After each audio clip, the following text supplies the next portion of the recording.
Sir ये देखो, ये मेरे दादा के दादा, ये उनके दादा और ये उनके भी दादा। अच्छा, ये तुम्हारे एंसेस्टर्स हैं? सिस्टर नहीं, पूर्वज हैं। पूर्वज को अंग्रेजी में एंसेस्टर कहा जाता है। For example, they are your ancestors. पर ये कैरेट क्यों खाते थे? And you are also holding a carrot. Everyone says कि हमें वही खाना चाहिए जो हमारे एंसेस्टर्स खाते थे। जैसे एक पंजाबी को इडली और डोसा नहीं खाना चाहिए, वरना ही विल बिकम फैट और उसकी बॉडी उस खाने को डाइजेस्ट नहीं कर पाएगी and he will fall ill. C. A calorie surplus is the only way to put on weight. All foods are made of the same macronutrients with protein, carbohydrates and fats. एक पंजाबी परांठा wheat का बना होता है और इडली चावल और दाल की। All these are sources of carbohydrates और हमारी बॉडीज इनको डाइजेस्ट करने में अच्छे से कैपेबल होती हैं। जितनी कैलोरी 100 ग्राम व्हीट में होती है, लगभग उतनी ही कैलोरी 100 ग्राम राइस में भी होती है। तो तुम मोटे नहीं हो जाओगे just because you are eating rice despite being a Punjabi. वाह, कॉन्सेप्ट क्लियर हो गया। ऐसे ही और कॉन्सेप्ट्स क्लियर करने के लिए, फिटर और अपनी अंग्रेजी और पर्सनालिटी को बहुत अच्छा बनाने के लिए मेरे आईडी गौरव मोटिव रूम को फॉलो करते रहिए। Lockup.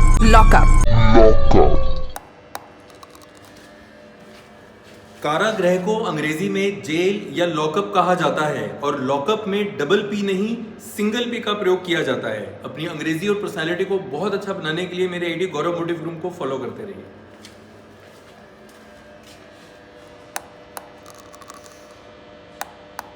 And Kapil say he not done yet, and he mean it. And Kapil say.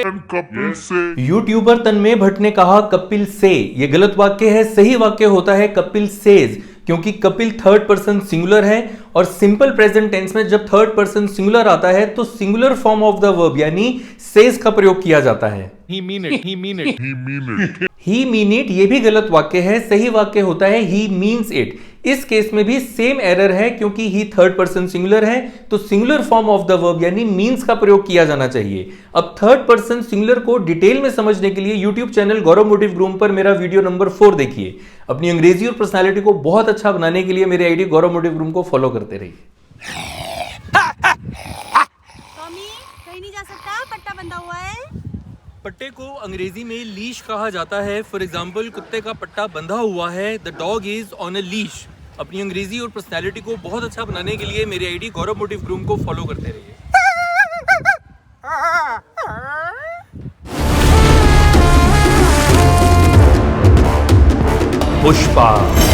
Pushpraj, मैं झुकेगा नहीं साला। झुकने या दृढ़ विचार बदलने और बदलवाने को अंग्रेजी में बज कहा जाता है। फॉर एग्जाम्पल, मैं झुकूंगा नहीं, आई विल नॉट बज। पुष्पा नाम सुनकर फ्लावर समझे क्या? फ्लावर नहीं, फायर है मैं। किसी को कुछ समझने के लिए अंग्रेजी में टेक शब्द का प्रयोग किया जाता है। फॉर एग्जाम्पल, तुमने मुझे फूल समझा क्या? Did you take me for a flower? Another example, तुम मुझे क्या समझते हो? What do you take me for? अपनी अंग्रेजी और पर्सनालिटी को बहुत अच्छा बनाने के लिए मेरे आईडी गौरव मोटिव रूम को फॉलो करते रहिए।